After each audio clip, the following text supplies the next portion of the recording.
Unai Sordo, secretario general de Comisiones Obreras. Egunon. Egunon. Bueno, estamos asistiendo esta semana aquí en Euskadi a un goteo de empresas muy importantes que anuncian reestructuraciones de plantilla, la última ITP, pero también Tubacex o Siemens Gamesa. Y quiero que escuche además lo que decía la consejera Arantza Tapia esta semana. Trabajar con ambas situaciones va a ser muy difícil para las empresas que se encuentran en esas dificultades adicionales, pero tenemos que, insisto, la palabra ser muy realistas y tratar de afrontarlo lo mejor posible. Pero me temo que noticias de estas malas vamos a tener más de una y más de dos. Bueno, ¿qué valoración hace de la situación en la que estamos ahora mismo en Euskadi? Hombre, pues son noticias evidentemente preocupantes, que seguramente tienen que ver con una situación general. Las empresas hoy están muy globalizadas y bueno, muchos de los problemas que ahora están surgiendo tienen que ver con reducciones en la producción a nivel mundial, con decisiones estratégicas de ajuste de coste por parte de las empresas. Lo estamos conociendo también en otros territorios, lo hemos visto en Nissan en Cataluña, en Alcoa en Galicia, donde se está produciendo un riesgo de deslocalización de algunas empresas, y en Euskadi pues también se están precipitando decisiones que desde los sindicatos evidentemente vamos a tratar de contrarrestar para evitar la destrucción de puestos de trabajo, y estoy convencido que se va a instar también a las administraciones y al gobierno vasco a que se impliquen para tratar de minimizar los impactos de decisiones de empresas en un momento en el que todavía hay mucha incertidumbre económica para los próximos trimestres, ¿no? ¿De qué manera va a tratar de contrarrestar este tipo de decisiones, Comisiones Obreras? Bueno, pues evidentemente tratando de negociar y de movilizar con el objetivo principal, con el objetivo prioritario de evitar la destrucción de puestos de trabajo. Es evidente que, como digo, vamos a pasar bastantes meses malos, bastantes meses donde no en Euskadi o en España, sino en el conjunto del mundo la economía está en una situación de muchísima incertidumbre, donde las empresas están aprovechando también para hacer sus propias reestructuraciones de demanda o de oferta en este caso, y para ajustar drásticamente costes. Y desde los sindicatos, desde Comisiones Obreras, lo que vamos a tratar es que la última opción sea la destrucción de puestos de trabajo, porque son medidas que suelen ser irreversibles, ¿no? Uh-huh. El acuerdo europeo al que se ha llegado en estos últimos días para la reconstrucción va a traer 140.000 millones de euros a España en ayudas, también en créditos. Y hay formaciones como EH Bildu o sindicatos como ELA y LAB ya han dicho que ojo, porque igual viene con recortes bajo el brazo. Hay voces que alertan de que puede venir acompañado, por ejemplo, de no tocar la reforma laboral, o que podría afectar también a las pensiones. Pero usted tiene claro que no es así. No teme la letra pequeña que pueda imponer una Europa que al fin y al cabo es la misma que impuso las condiciones para salir de la crisis anterior. Nosotros ya dijimos que si hubiera ese tipo de condiciones no las íbamos a aceptar. Finalmente creo que uno de los éxitos del plan, del Fondo de Reconstrucción, es que está vinculado a condiciones que nada tienen que ver con las del año 2010 o las del año 2012, que en efecto fueron la reforma laboral, fueron la bajada de las pensiones en la reforma del año 2013, y en realidad una política de austeridad que ahora no se va a repetir, porque creo que la crisis no tiene nada que ver con aquella, y porque además la lectura que se ha hecho desde Europa creo que es diametralmente distinta. Aquí, en contra de lo que se está diciendo, yo creo que no es una cuestión, digamos, de solidaridad de Alemania con los países del sur ni nada por el estilo. El Fondo de Reconstrucción y la lectura de la crisis parte del pragmatismo característico de los países centrales europeos, que son conscientes que en este momento, donde hay una disputa geopolítica muy intensa entre Estados Unidos y China, la Unión Europea, ante una pandemia, no ante una crisis económica al uso, sino ante una pandemia, no puede fragmentarse internamente, y Alemania y los países centrales tienen muchísimo interés en que la demanda interna europea no se venga abajo, y por tanto hay que impulsar un fondo de reconstrucción muy amplio para todas las economías europeas. Y creo creo que el gran salto adelante tiene que ver, primero, con que la condicionalidad no tiene nada que ver con los recortes, ni con un veto a la reforma laboral. Esto no aparece en ninguna parte del documento, eso por un lado, y en segundo lugar, con que estos fondos se van a financiar a través de una deuda mancomunada en toda Europa, lo cual es un hito importantísimo porque es el gran paso adelante que se ha dado en las últimas décadas en materia de integración fiscal de la Unión Europea. Yo creo que esto es una muy buena noticia. En nuestra opinión, el fondo, aunque sea muy grande, 750.000 millones de euros, se va a quedar corto. Yo creo que el problema económico que tiene la Unión es de tal profundidad que este fondo se va a quedar corto, pero en líneas generales creo que es una buena salida del enorme problema que había en la Unión, y ahora se trata de canalizar correctamente estas inversiones para mejorar el tejido productivo, para reforzar los sistemas sanitarios, para avanzar en la digitalización y la descarbonización de la economía. Ese es el reto, y no reproducir viejos errores históricos de canalizar estos recursos a partes, digamos, menos dinámicas de la economía, ¿no? Uh-huh. Ha mencionado la reforma laboral. Ustedes quieren que en septiembre se retomen las negociaciones para tratar de derogar los aspectos más lesivos de la reforma laboral. No sé si tienen respuesta sobre fecha. Bueno, nosotros lo que hemos planteado es recuperar el calendario que teníamos encima de la mesa antes de la pandemia. En el mes de marzo estábamos apenas a 15 días de que acabara el plazo que nos habíamos dado para negociar la modificación de muchos de los aspectos centrales de la reforma laboral.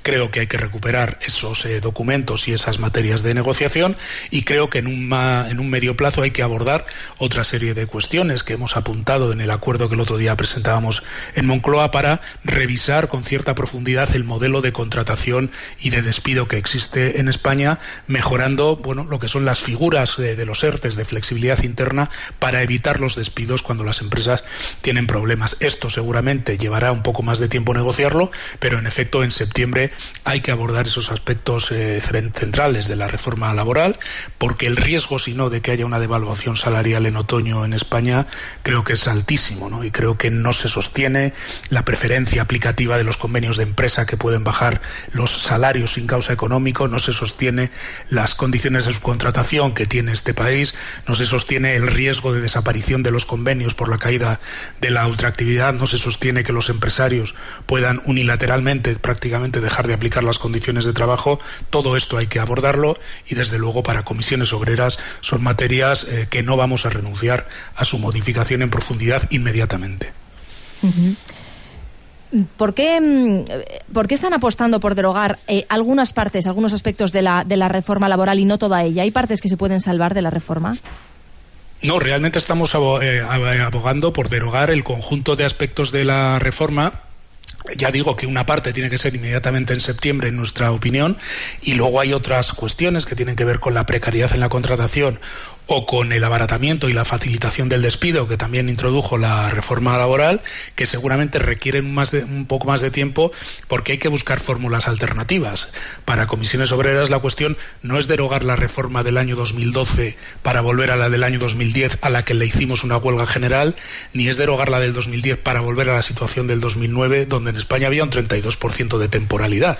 Nosotros no añoramos una vieja regulación laboral que ha demostrado que es muy perjudicial básicamente para los sectores más débiles del mundo del trabajo, los jóvenes, las mujeres, esa precariedad, esa periferia laboral que existía ya antes de la reforma laboral del año 2010. Por tanto, hay una parte de la regulación, de la reforma laboral, que lo que requiere es una legislación alternativa, más moderna, más democrática, más participada, más equilibrada entre empresarios y trabajadoras y trabajadores. Por eso abogamos por una corrección de esos aspectos de la reforma, ¿no? Y hay otros que en nuestra opinión hay que tocarlos ya de manera inmediata, porque el riesgo de que contribuyan a una caída generalizada de los salarios en los meses de otoño creo que es altísimo, ¿no?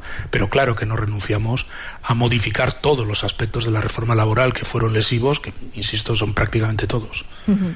Ayer Confebask anunció sus previsiones de una caída del PIB del 9% y del empleo en 45.000 puestos este año en Euskadi, y pidió diálogo social y un gran acuerdo de país. ¿Recoge el guante Comisiones Obreras? Sí, porque además es una propuesta que Comisiones Obreras de Euskadi ha hecho patente ya varias veces, y Comisiones Obreras a nivel general a nivel de todo el Estado también. Es decir, es que ante una crisis que no tiene precedentes en tiempo de paz en Euskadi, en España y en Europa, hacen falta grandes pactos de reconstrucción sobre unas premisas básicas, ¿no? Y es que esta no es una crisis económica al uso, esta es una crisis producto de una pandemia que ha paralizado la economía y por tanto va a provocar una caída de la misma sin precedentes. Por tanto, hay que reactivar la economía, reforzando sectores que se han demostrado esenciales en la pandemia, como son los sectores públicos y los sectores sociosanitarios, planteando que la distribución de la riqueza debe ser clave para un fuerte impulso de la demanda, que va a ser clave también para salir de esta situación, y que no se pueden reproducir viejos esquemas de devaluación interna, sino que en todo caso lo que corresponde es una modernización del tejido del aparato productivo y de las formas de producir bienes y servicios, ¿no? Y ahí aparece la necesidad de la digitalización, de la introducción de tecnología en las empresas o de transición hacia una economía que genere menos emisiones de carbono. Todo esto se hace con reformas estructurales, pero muy distintas a las que conocimos en la anterior crisis, ¿no? Ahí creo que hay que mejorar el mercado laboral, creo que hay que mejorar el sistema de protección social, creo que hay que mejorar los sistemas de formación profesional, los sistemas de investigación y desarrollo. Bueno, creo que esas son las reformas y los pactos de país que necesita Euskadi y que necesita España. Uh-huh. Usted el otro día decía en una entrevista que con la subida de los impuestos a las grandes fortunas no es suficiente. ¿A qué se refería? ¿Hay que ir más allá? Sí, yo he dicho que la mejor política fiscal en el corto plazo que podía tener España era que los fondos de reconstrucción salieran adecuadamente. Y creo que esto, en menor cuantía de lo que a nosotros nos parecía necesario y nos parece necesario, creo que esto se ha producido. Por tanto, creo que en el corto plazo esta es una gran noticia para saber que va a haber recursos públicos para impulsar la economía y las transiciones económicas que necesitamos. Pero en el medio y en el largo plazo, indiscutiblemente, hay que abrir el debate sobre la política fiscal que necesita España y en este caso también que necesita Euskadi, que tiene su propia autonomía, los territorios forales, ¿no? Esto es determinante porque antes o después habrá que reducir el déficit público, que se va a disparar de una forma importantísima este año y el que viene, y la cuestión es que para hacer eso no se puede ir otra vez a recortes de gasto público, de gasto social, de gasto en inversión, ¿no? Sino que hay que mejorar los niveles de recaudación. Y para mejorar sustancialmente los niveles de recaudación, recordemos que España tiene casi un 7% de recaudación sobre PIB menos que el conjunto de la Unión Europea. Estos son unos 75.400 millones de euros al año. Claro que hay que tocar las rentas altas, claro que hay que tocar las rentas que provienen de los rendimientos del capital, pero seguramente va a haber que tocar también algún tipo de rentas medias altas, porque solo con las rentas altas y solo con la lucha contra el fraude no se recorre ese diferencial, no se recaudan esos 75.400 millones. Por tanto, yo creo que hay que decirle a la gente la verdad y hay que decirle que algunos tramos medios altos del IRPF seguramente habría que tocarlos, que hay que tomar medidas sobre la elusión fiscal. La elusión fiscal es la manera que se tiene de dejar de pagar impuestos dentro de la legalidad y que el otro día la IREF, por ejemplo, cuantificaba en España en 60.000 millones de euros, muchos de los cuales se dejan de recaudar sin una utilidad nada clara, ¿no? Bueno, pues yo creo que hay que hacer un planteamiento bastante más amplio de las reformas en materia fiscal. No vale solo con tocar rentas de 120.000 euros para arriba, ¿no? Yo creo que decir otra cosa es demagogia y creo que en este momento es un momento para decirle a la gente la verdad, porque entre otras cosas, y creo que la izquierda tendría que hacer bandera de esto, es un muy buen momento para explicar que un cierto incremento de la presión fiscal a cambio de mejorar nuestros sistemas sanitarios, sociosanitarios o de atención a la dependencia bien vale la pena en este momento. Uh-huh. Hablemos de los presupuestos generales del Estado que el Gobierno espera aprobar en los próximos meses. ¿Usted cree que existe alternativa a una mayoría compuesta por los socios de investidura de Pedro Sánchez? Bueno, seguro que existe una alternativa. Lo que pasa que según la orientación de los presupuestos, esa alternativa no sé si es muy factible. yo creo que es que los presupuestos, sobre todo una vez resuelto en la cuestión de Europa, están llamados a ser unos presupuestos de mucha inversión pública para fomentar la recuperación de la economía. Son presupuestos llamados a garantizar la cohesión social por la vía, pues, de medidas como algunas que se han puesto encima de la mesa, como el ingreso mínimo vital, y otras que habrá que poner, como por ejemplo mejorar la protección de desempleo, que en España tiene serias deficiencias porque sigue vigente la reforma del desempleo del año 2013 del Partido Popular. Por tanto, protección social, refuerzo de servicios públicos e inversión pública como palanca de crecimiento económico, en mi opinión, son elementos claves de esos presupuestos. ¿Son compatibles esos presupuestos con la orientación de partidos liberales, por llamarlos de alguna manera, como Ciudadanos, que aspiran a bajar los impuestos, por ejemplo, a que el Estado juegue menos papel en la economía? Pues no parecen en este momento muy compatibles, ¿no? ¿Qué es lo que ocurre? Que aquí cualquiera dice nada, porque las volteretas en la política española pues son conocidas en los últimos trimestres, ¿no? Pero vamos, primero, no es nuestra labor decir con quién se tienen que aprobar los presupuestos, sí es nuestra labor pedir que los presupuestos tengan una determinada orientación, ¿no? Insisto, inversión pública, refuerzo de servicios públicos y de cohesión social, yo creo que son palancas claves en este momento. ¿Quién los apruebe? Pues ojalá sea la mayoría más amplia, porque sí creo que el país necesita consensos amplios. Pero ¿le preocupa que el Gobierno haya mostrado su disposición a hablar pues con esas formaciones a las que usted aludía? No me preocupa, porque forma parte del juego político. Insisto que el sindicato no es quien para decirle a nadie con quién tiene que hablar, en este caso al Gobierno. Hemos pedido en la Comisión de Reconstrucción que se llegara a grandes consensos de país. Por tanto, si hablamos de grandes consensos de país, lo que no vamos a poner nosotros son vetos encima de la mesa. Nuestro papel es exigir, reivindicar desde el punto de vista de los intereses de los trabajadores qué orientación tienen que tener esos presupuestos, y de una forma muy gruesa o muy por encima lo he hecho ahora, ¿no? Y si los presupuestos van por ahí, pues evidentemente quien los apruebe, a nosotros eso nos da igual. Claro, el problema sería si para aprobar los presupuestos hay que desnaturalizar estas cuestiones que he dicho, que creo que son las que necesitan España, ¿no? Pero bueno, vamos a ver. Lo peor que podría pasar, lógicamente, sería no poder contar con unos nuevos presupuestos generales del Estado. Esto sería suicida para España como país, sería absolutamente incomprensible, y yo espero que vayamos a tener unos presupuestos generales que sean funcionales a lo que necesita la mayoría social de España, y que además creo que a nadie se le escapa que darían seguramente ya un recorrido definitivo a la legislatura. Una pregunta más. ¿Qué valoración hace de los últimos acontecimientos relacionados con el derrumbe del vertedero de Zaldívar? Hay 2 trabajadores que como sabe, continúan desaparecidos. Bueno, no he podido seguir estos últimos días si ha habido alguna novedad. A mí me parece un tema tremendo. Yo creo que hay que hacer una revisión cómo puede ser, más allá de las detenciones de estos responsables de la empresa, que evidentemente si ha habido detenciones parece evidente que hay elementos para ello, y que seguramente los comportamientos de la empresa hayan sido censurables en todo caso. Pero realmente llama la atención la concesión de este tipo de licitaciones para poder tener un vertedero en una zona tan inestable como se ha demostrado que era donde estaba el vertedero de Zaldívar. No controlo la información al dedillo, no estoy encima exactamente de lo que ha ocurrido más allá de estas detenciones, pero bueno, en todo caso sí quiero aprovechar, aunque ya hace muchos meses que esto ocurrió, para mandar un fuerte abrazo a las familias y toda la solidaridad a allegados y familia, porque el hecho me parece terrible, ¿no? Una última pregunta, señor Sordo. Usted ya no está como tal en Comisiones Obreras de Euskadi, pero hoy se reúne EH Bildu con Loli García. ¿Qué espera de esta reunión?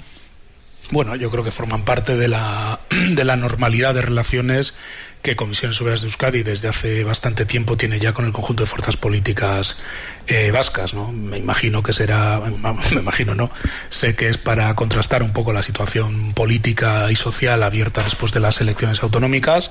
Me imagino que también se hablará de algunas cuestiones de carácter general, de carácter estatal, porque creo que los presupuestos generales del Estado este año le convienen muchísimo también a Euskadi, sobre todo si van en la orientación que antes he planteado, y inserto estas conversaciones dentro de la normalidad que tiene Comisiones Obreras de Euskadi con EH Bildu, como el resto de partidos políticos en Euskadi, ¿no? Pues Unai Sordo, secretario general de Comisiones Obreras, gracias por haber estado esta mañana aquí en Boulevard. Venga, eskerrik asko zuei. Agur.